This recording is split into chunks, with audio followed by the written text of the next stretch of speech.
जय श्री कृष्ण। कार्तिक मास महात्मा का चौथा अध्याय आज हम श्रवण कर रहे हैं, जिसमें चातुर्मास के नियमों का वर्णन भी हम सुनेंगे। नारद जी कहने लगे राजा पृथु से, ऐसा कहकर भगवान विष्णु मछली का रूप धारण करके, मत्स्य रूप धारण करके विंध्याचल पर्वत पर तप कर रहे महर्षि कश्यप की अंजलि के जल में जा पहुंचे। छोटी सी मछली बन करके विंध्याचल पर्वत पर तप कर रहे महर्षि की अंजलि के जल में जा पहुंचे हो। महर्षि कश्यप ने दया करके उन्हें अपने कमंडल में रख लिया और कमंडल में उन्होंने बड़ा रूप धारण कर लिया मछली ने। तो उन्होंने उसे कश्यप ने उनको उस मछली को जो है कुएं में डाल दिया। अब कुएं में भी वो नहीं समा सकी, बड़ी हो गई। तो उन्होंने कश्यप ऋषि ने उन्हें तालाब में डाल दिया और तालाब भी छोटा बढ़ गया, इतनी बड़ी हो गई वो बड़ी होती जा रही थी, उनका आकार बड़ा होता जा रहा था मछली का। तो इस प्रकार कश्यप ने जो है उसको समुद्र में डाल दिया मछली को। अब वहां पर भी वो बढ़ने लगी। फिर उस मत्स्य रूपी नारायण ने उस शंकासुर को मत्स्य रूप धारण करके मार डाला शंकासुर को। इसलिए उनका नाम मत्स्य भगवान पड़ा।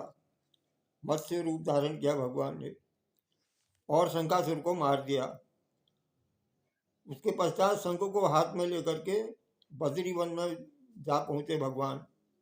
और बद्री नारायण में आकर उन्होंने सब ऋषियों महर्षियों को बुलाकर ये आज्ञा दी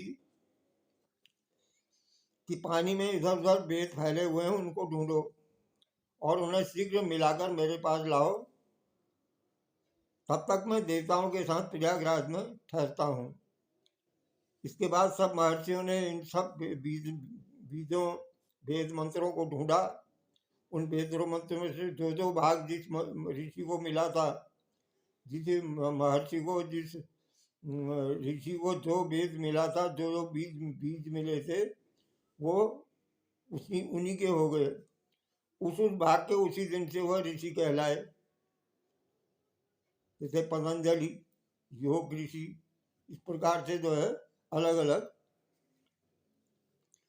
जिस भाग जो भाग जिस ऋषि को मिला वो उसी के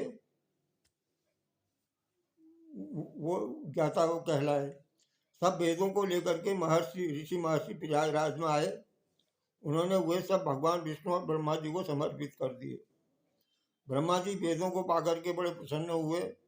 उन्होंने देवताओं और ऋषियों के साथ अश्वमेध यज्ञ किया। यज्ञ के अंत में देवता, गंधर्व, यक्ष, नाग भगवान विष्णु को दंडवत करते प्रार्थना करने लगे।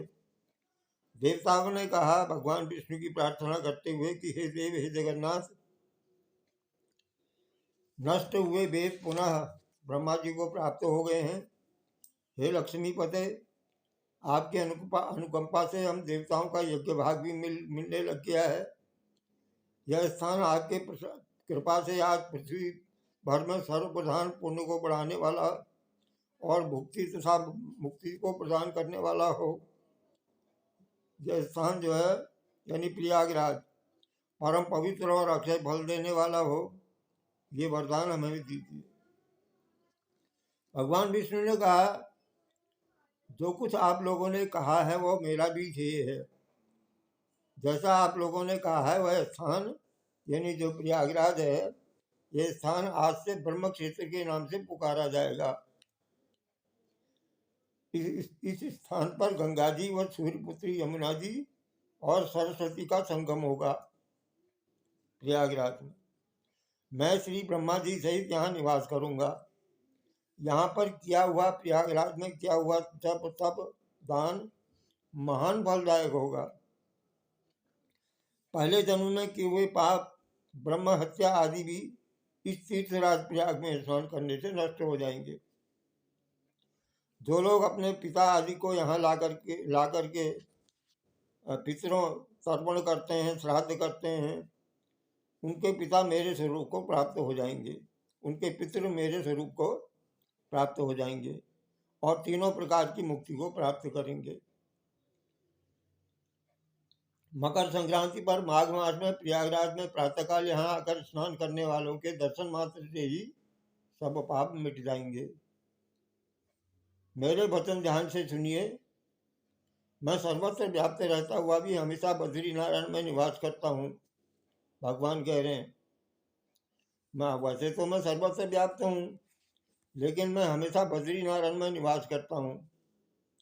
सैकड़ों वर्षों तक किसी दूसरे स्थान पर तप करने का जो फल मिलता है, वही फल ये बद्रीनारायण में एक दिन में मिल जाएगा। जो मनुष्य मेरे इस स्थान बद्रिकाश्रम का दर्शन करेंगे, जो बद्रिकाश्रम का दर्शन करेंगे, वो जीवन मुक्त हो जाएंगे और उनके समस्त पाप नष्ट हो जाएंगे। इधर सूती 88,000 ऋषिगणों को ये कथा सुना रहे हैं। तो सूती कह रहे हैं, ऐसा कहकर के भगवान विष्णु जो है अंतर्ध्यान हो गए और देवतागण भी अपने अंशों को छोड़ करके चले गए। जो मनुष्य इस कथा को श्रद्धापूर्वक सुनते हैं और श्री प्रयागराज बद्रिकाश्रम जाने और वहाँ स्नान करने का पुण्य फल प्राप्त करते हैं, वो लोग धन्य हैं। इस प्रकार कार्तिक मास महात्मा का ये 4th अध्याय श्री राधा कृष्ण को समर्पित है। जय श्री कृष्ण।